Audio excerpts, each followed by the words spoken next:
Hello, welcome to another edition of Athletes Corner, and today we're joined by Kipp Academy boys basketball team, and we're going to let them introduce themselves before we get started. Starting with Ethan over here. I'm Ethan Gashuru. Yeah, put the mic up a little. My fault. I'm Ethan Gashuru. I'm a junior. I was point guard for Kipp Academy. Yeah.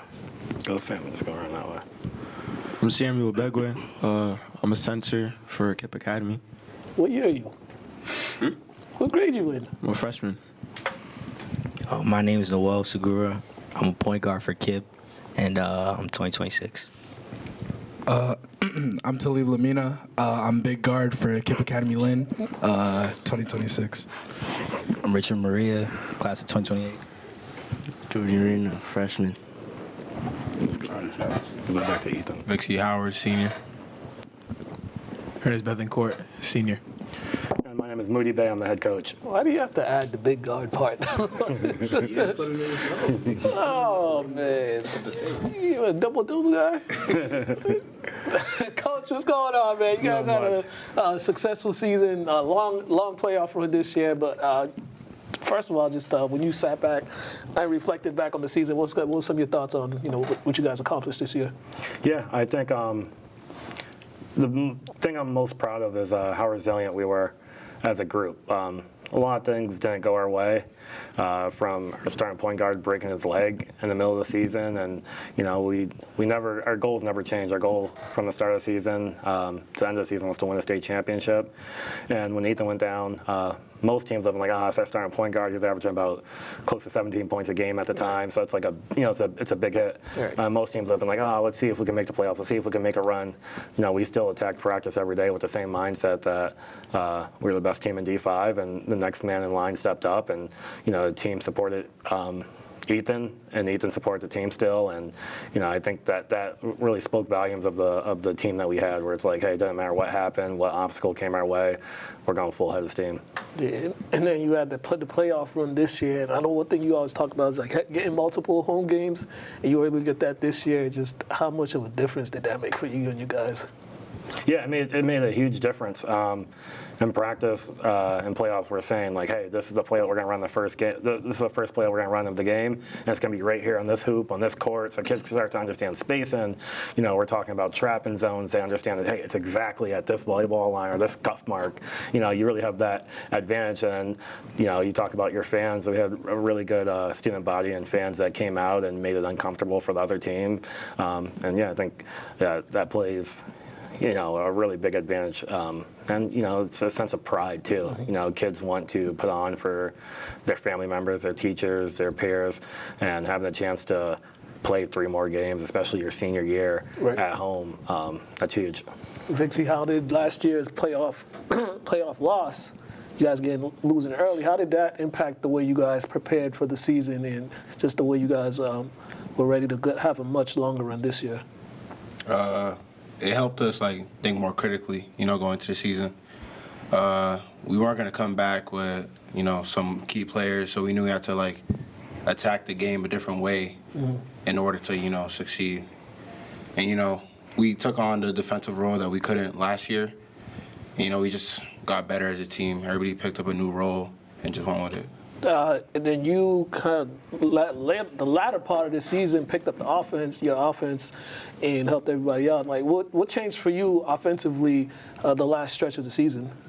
When Ethan went down, I realized, we don't have that many guys on the team. We could find a new guy, a bunch of young guys still developing. So I knew I had to take another role, take Ethan's role, and include my role into it. Right. Playing for both of us at the time. Right. First, Ethan, how are you feeling? How's the rehab going? I'm feeling good. I'm in physical therapy now. It's been 3 months and a couple weeks since the injury.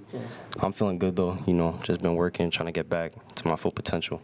Yeah, a little movement here and there. Yeah, for sure. Yeah, I got off crutches 3 weeks ago, so I'm just trying to get that fluid, the walking back, and then start to jog, and then sprint, and then high contact. Right. Before all that, but how has your game changed these the last couple of years? Because the previous years you guys had Trotsky, and then you had a couple other guys, but for you, your role kind of changed. a lot more this season. How did you kind of attack that role this year? You know, coming in as a freshman, I really just looked up to my seniors. I realized we were like always a fast-paced team. You know, we run the court hard, we play defense hard. We really got to have we have to be good, well-conditioned to play the whole game. So coming into my sophomore year, I just had that mentality that I need to work extra hard defensively and offensively to really step on the floor. And then, you know, Coach Moody, he trusted me. So I just carried that. I looked up to Trosky, Vixie, Ryan, all my seniors. Like, they led by example. So in practice, they just pushed me. And yeah. Right. Coach, how that adjustment, you losing 1,000-point scorer, you losing some guys. Now you got to get other guys acclimated and put in new roles, right? What's the time process for you in that, getting those guys acclimated until the season gets along, and you know how much patience you have to have with them during the season before they really get understanding and really get in full gear with how you want to play? Yeah, I think I've been lucky to have some kids who, let's say, didn't lack confidence, especially these two when they came in as freshmen. So they thought that they should be playing as freshmen, so I treated them that way and coached them hard that way. And you know, we have some freshmen here who are in that same process. So like these kids, you know, like when Vixie had his moment, it was no surprise to anybody because he approached every day that like that, you know. And when some of these freshmen and younger guys have their moment next year, it's going to be no surprise because last year they were practicing like they were starters. They took the same approach. They worked hard. They were in the film room with us. They I think we have a bunch of guys who are ready to play today, but just there's only 5 guys on the court, so they can't play today. So when their number's called, they're going to step up to the plate. Yeah, definitely. You're on UMass, right? Yeah. Right. Congrats. Congrats on that. Thank you. What made you choose UMass? Honestly, I got the scholarship for full ride to any Massachusetts school, and I'm interested in business, and I got accepted, and I liked it. I loved it. I bet. I bet. You're gonna love it. For the season for you though, you know, talk about your freshman year, wanting to get on the court. Then you started getting your opportunities. What was kind of the growth for you these last 4 years as a player? Honestly, the last couple of years, I kind of just stuck to my role. I was okay with taking a back seat, and I kind of took that back seat coming into senior year as well. But when Ethan went out for the season, I knew that I had to step up and be not only a leader on the court, but off the court as well by just leading by example. And honestly, I just changed a lot when it came to just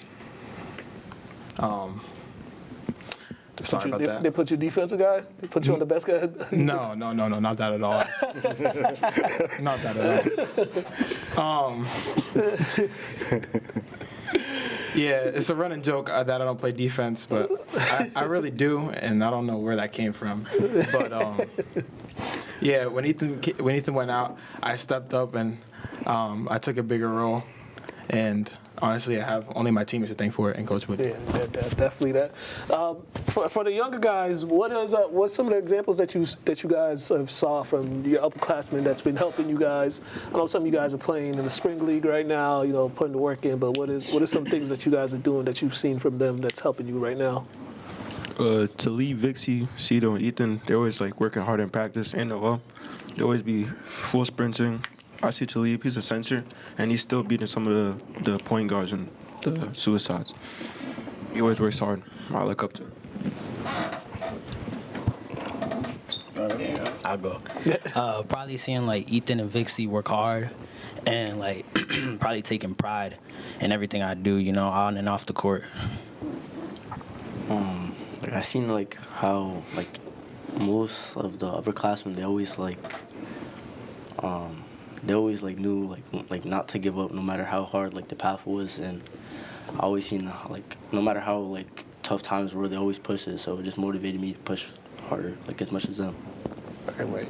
Big guard. How did playing football help you on the basketball court? You know, you down there. To be honest, like I didn't expect to have like the football season I did. I picked it up as fun, and I ended up, you know, like, but I feel like football helped me like realize it's more about like the team than individual. Like I was still like working hard, like, but I was thinking about myself the whole time. I came into this basketball season thinking about the team. I want to give the team what they need, no matter like, even if I agree or not. So it just comes out to just giving it your all, no matter what you do. Right, you guys played in a lot of tough games. You guys played in a tough conference first, but you guys played in a lot of big games. What game do you think kind of set the tone for you guys to have the run that you had this year? I feel Vixie's game winner against Shawsheen, I feel like that really like got us going because we realized, we just lost a 1,000-point scorer in Trotsky, but we realized we're going to be fine. We work harder than we did last year. So I feel like that made us realize we're the best team, and we could show that. Right. That was an interesting game, Coach. that was an interesting game. It was like New Year's Eve game, right? Yeah. Early game, like a right? noon game. It was a noon game. All the recipes of a game that not a lot of folks want to play or have a lot other things on their mind. But and you guys were down in that game too, down double digits, I think, in that game, right? No, not that one. Other way around. We had a bigger lead. Oh yeah, y'all was up. I was there too. I don't know why. Yeah, y'all was up. Y'all was up, and they made the run. But the character of the guys, just to be able to close out the game that they did after those guys did go on that run, right? That just what you tell them all the time. Just keep playing until the bell rings. Yeah, definitely. The goal is to be the last man standing. It doesn't matter who bleeds first. It doesn't matter who throws the first punch. It's like, hey, we're going to be standing last, and that's the goal. And, like you mentioned, it was like a New Year's Eve game at like noon with like 15 people in the crowd. But, one of the messages I repeatedly tell the kids is there's a finite number of games, right? Like, this isn't going to be forever. Seniors will tell you how fast it goes. Like, we had a pandemic not too long ago where kids were like, oh, next year. So I told all these kids, like, hey, like, next year is not promised. I'm like, Ethan, like, next year is not promised. We got to make the most of what we have today. Right. You gotta appreciate those games because, like for him to say that's one of his favorite games of the season, that's a game that most people would probably sleep through. It shows that you don't know when your moment's gonna come and what memory is gonna be made from what game. So every time you step on the court, make the most of it. Yeah, definitely. Vixie, you got 1,000 points. You're 1,000 points this year. It's back-to-back years, Coach. You've got 1,000-point scorer, right? First of all, how are you feeling during that day in that game? You talking to me or him? To be honest, I wasn't even like focused on the 1K. Playoff game, win comes first always, you know what I'm saying? So, I went into that game doing what I can to win first. Right. Obviously, 1K is obviously the goal. So, I was scoring like I usually do. But you guys also like sleep on the fact that I had a triple-double for my 1K game, which shows that like I'm also like, I'm about winning. Doing what it takes to get to win. How many turnovers? I didn't even know, like, if you really watch the clip, I didn't even know I had the 1K. That's how locked in I was. Made that free throw. I was ready to go back on defense. Everybody started cheering. I'm like, oh, 1K. 1K. Nah, but that is a big accomplishment, and doing it in the playoffs and getting the win. That's the bigger thing right there, is getting the win because your season's on the line right there. Right? Mm-hmm. Going to the Elite Eight, I almost got to the Final Four, but Elite Eight, crazy game on a Saturday night, right? Just how's the environment in that game? It was as expected. Packed house, two teams who deserved to be there, and I think the emotions are running high. We didn't know where we were going to play because there's so many different factors that played into whether we were going to have to play at home. Luckily, Corey Lowe from St. John's was like, hey, if you guys don't meet capacity, you could go to St. John's and play. We were like juggling a bunch of stuff then, and then by the time the game time came, it just felt like a big relief off our shoulders, and now we could just focus on basketball. Mm-hmm. And I think it was was a really fun basketball game despite the outcome. Falling 3 points short definitely hurts. But, the kids executed offensively at a high level. They had a heck of a players over there on their side, too, and our kids competed. And, I think we played that game 10 times. There's 10 different outcomes. And, that's like I said, that's what you want. And at the end of the day, it's all about memories. And that's a game that I don't think anybody here would forget. Yeah, for the players, what's one thing that stood out in that game? Who we starting with? You got the mic, start with you. I mean, I was just, Coach Moody asked me to do a scouting report on their top guy. I tried my best to see what I saw throughout film. That's really what the role I had to take on through the rest of the season when I got injured. Really just doing anything I could to support the team and our playoff run. So yeah, that was my part in it.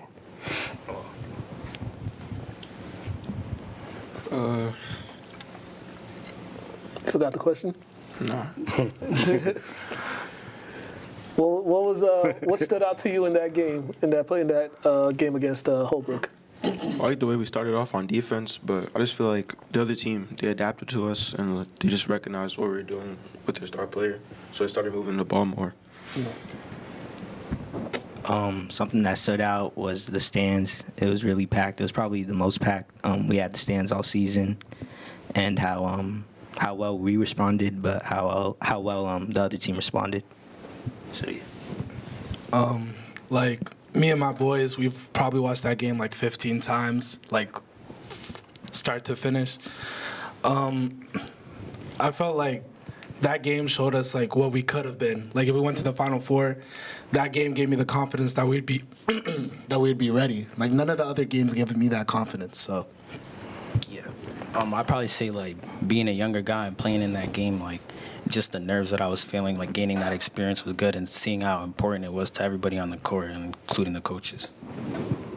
Yeah, to pick off our Richard, as a young guy, it was it was a good experience to see how the environment would be for me to pick up as time goes on, and I just wanted I enjoyed how I could be prepared for that eventually. Honestly, the day of that game, I woke up that morning. I had the flu, and I was feeling it the whole day. And by the time I got to the game actually started, and we were flowing. I didn't remember I didn't feel any of it. And all I know is that I was having a great time out there with my guys. Right. And like Talib said, it was a game that we'll remember for the rest of our lives, just because of how fun and competitive it was. Yeah, although we didn't win that game, I still had it was good to play against another guy that, worked as hard as we did. Clearly it showed when they won. And, yeah, it was just a good game. Making it that far, I think, it was one of the very few times that Kipp actually made it to the Elite Eight. And, I was just happy to be there with the guys that was there since day one. Right. Coach, what do you hope the returning players learn from that game, that they take, if the opportunity presents itself again, that they could, get over the hump? Yeah, I always say I feel really bad for the seniors because I always think of this as like a puzzle, and I feel like every year you just get like a step closer, a step closer, a step closer. And when you do finally cross that threshold, you're going to be happy, but you're going to be like, dang, we wouldn't have got there without this group of seniors, and we wouldn't have got to the Elite Eight without the seniors before. So really just understanding like what it takes to prepare yourself for a long season. Add an extra month on the back half of your season, playing, 3 or 4, potentially 5 more games.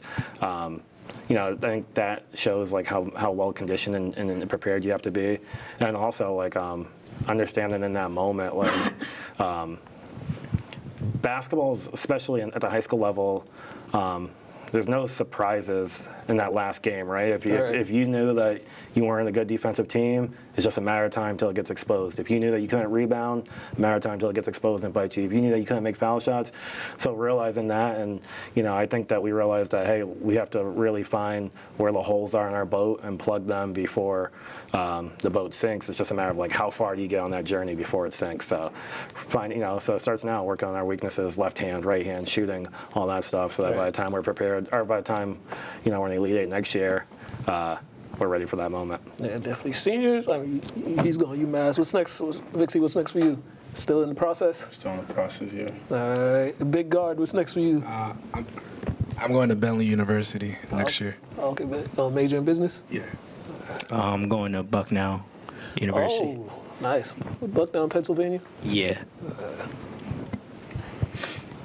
That's dope. That's dope. What's going to be your major? Engineer. Nice.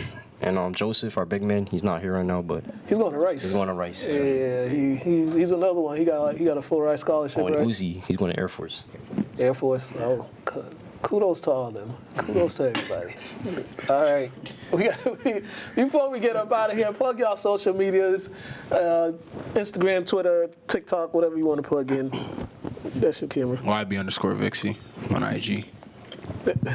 Follow my IG, MOEQUIFIUS. Big Guard. That should be your new one, man. Change it to Big Guard. Share love. Follow me on Instagram, YWM Cito. You can follow me on IG, Ethan Gishiru, ETHANGICHERU. Noel JSGR. One con 01. Follow me on Instagram. I had Rico_R2X. It's Richard. Follow me on Instagram. Follow me on Instagram. Put a hand up _.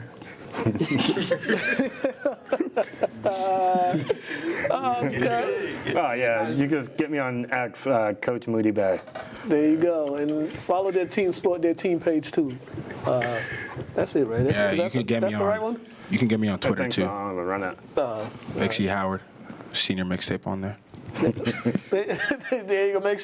Give them a follow. Good luck with the next step. Some of y'all see y'all next year. Thank you. Seniors, good luck in college. Best 4 years of your life. Don't do too much at UMass, man. That place is wild. You Athletes Corner, we're out of here. Thanks for having us. No problem.